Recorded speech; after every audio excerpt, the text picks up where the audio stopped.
समस्तीपुर जिला में यातायात थाना का आज शुभारंभ किया गया, जिसका उद्घाटन समस्तीपुर के एसपी विनय तिवारी ने दीप प्रज्वलित कर व फीता काटकर किया। ट्रैफिक थाने की कमान बंगरा थाना प्रभारी इंस्पेक्टर संजीव कुमार चौधरी को सौंपी गई। ट्रैफिक पुलिस को एक वाहन भी उपलब्ध कराया गया है। थाना के उद्घाटन के बाद मीडिया को संबोधित करते हुए एसपी विनय तिवारी ने बताया कि 6 अक्टूबर को बिहार सरकार का नोटिफिकेशन जारी हुआ था। उसी आलोक में समस्तीपुर जनपद में भी ट्रैफिक थाना की अधिसूचना जारी हो चुकी थी, जिसके बाद पुलिस मुख्यालय द्वारा निर्देशित किया गया था कि 1 नवंबर को पूरे राज्य भर के हर जिलों में ट्रैफिक थाना का उद्घाटन होगा। आज से समस्तीपुर जिला में भी ट्रैफिक थाना का शुभारंभ कर दिया गया है। अब यहां ट्रैफिक नियमों को तोड़ने पर कानून की धारा संबंधित प्राथमिकी भी दर्ज होगी। एसपी ने लोगों से ट्रैफिक नियम का रूल मानने और ट्रैफिक नियमों के तहत वाहन चलाने की अपील की है। उन्होंने कहा कि ट्रैफिक रूल तोड़ने वाले लोगों पर कार्रवाई भी होगी। शहर को जाम से निजात दिलाने के लिए समस्तीपुर पुलिस द्वारा शहर को सेक्टर जोन में बांटा गया था, उसे भी सख्ती से पालन कराया जाएगा। सड़क दुर्घटना में लगाम लगाना ट्रैफिक पुलिस को दायित्व है। उन्होंने बताया कि यातायात थाना में जिले भर के सड़क दुर्घटना से संबंधित बड़े केस को देखा जाएगा। जैसे सड़क दुर्घटना में 2 या 2 से अधिक लोगों की मौत हो गई तो वह केस यातायात में दर्ज होगा। आगे उन्होंने क्या कहा, चलिए उन्हीं की ज़बानी आपको सुनाते हैं।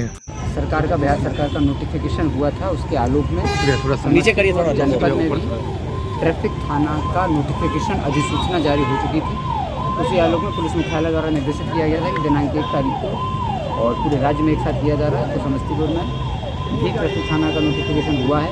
उसी आलोक में यहाँ पर जो हम लोगों का पहले से ट्रैफिक का एक विंग चल रहा था, लेकिन वो एक थाना के रूप में कार्यरत नहीं था। वहाँ पर FIRs नहीं होते थे, वहाँ पर केवल हम लोग ट्रैफिक का जो रेगुलेशन था सिर्फ वो करते थे। तो अभी हम लोगों ने जो शहर को सेक्टर्स और जोन में बांटा था, साथ ही ट्रैफिक के रेगुलेट करने के लिए जो व्यवस्था लगाई थी और ट्रैफिक संबंधित जो चालान्स होते हैं और ट्रैफिक संबंधित जो भी हम लोगों का वर्क होता है, खास करके FIR रजिस्टर करना और पूरे ज़िले में जो एक्सीडेंट हो रहे हैं, कुछ मीडिया कर्मियों ने भी हम लोगों को पहले एक्सीडेंट पर नज़र डाली। एक्सीडेंट के बारे में कुछ रिपोर्ट्स आई थी जिनका हम लोगों ने अध्ययन भी किया है। तो ट्रैफिक थाना का मुख्य दायित्व होगा कि जो एक्सीडेंट्स हो रहे हैं शहर में पूरे ज़िले में, उसके लिए ट्रैफिक थाना एक नोडल एजेंसी रहेगा और अन्य विभागों से संपर्क करते हुए जहाँ पर एक्सीडेंट की संख्या ज़्यादा है उसकी गुणवत्ता का अध्ययन करना है कि एक्सीडेंट क्यों हो रहे हैं, एक्सीडेंट की संख्या में कमी कैसे लाई जा सकती है और उसमें अलग अलग विभागों का क्या रोल है, उनसे लाइसेंस स्थापित करते हुए वो कार्य करना ताकि एक्सीडेंट में कमी आए और जो एक्सीडेंट होते हैं उन एक्सीडेंट्स की FIR रजिस्टर होना।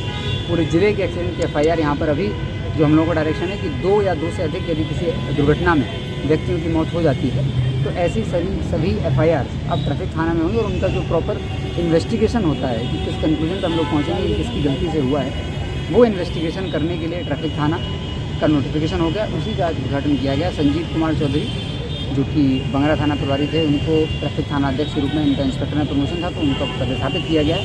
साथ ही 2 और सब इंस्पेक्टर यहाँ पर पदस्थापित किए हैं, तो टोटल 5 ऑफिसर्स ट्रैफिक थाना में हैं। एक गाड़ी ट्रैफिक थाना को उपलब्ध कराई गई है। नगर थाना कैंपस में ही जो हमारा यातायात जहाँ पर चल रहा था कोठांग, उसी को हम लोगों ने कन्वर्ट किया वर्तमान के, लेकिन भविष्य के लिए यातायात थाना जहाँ बनेगा ट्रैफिक थाना, उसकी प्रॉपर भूमि जो है वो चिन्हित कर ली गई है और उसका नया भवन का निर्माण हेतु भी प्रस्ताव भेजा जा रहा है ताकि उसका भूमि चिन्हित करने के बाद ट्रैफिक थाना की अपनी इंडिपेंडेंट भवन हो और उस भवन में ट्रैफिक थाना भविष्य में सुचारू रूप से संचालित हो सके। तो ट्रैफिक थाना को जो भी रिसोर्स दिए जाने हैं वो काम किया गया और आज से ही ट्रैफिक थाना अब एक रेगुलर थाना के रूप में फंक्शन करेगा। जैसा कि पूर्व में साइबर थाना भी हम लोगों ने किया, तो साइबर थाना में लगातार FIR हो रहा है, अनुसंधान हो रहा है और आपने देखा होगा कि पिछले 1.5 महीने में कई लोगों को साइबर थाना के माध्यम से न्याय भी मिला है और कई अपराधी उसमें जेल भी गए हैं, लोगों के पैसे भी वापस हुए हैं। तो यही यातायात थाना का भी लक्ष्य है। आज उसका विधिवत उद्घाटन है।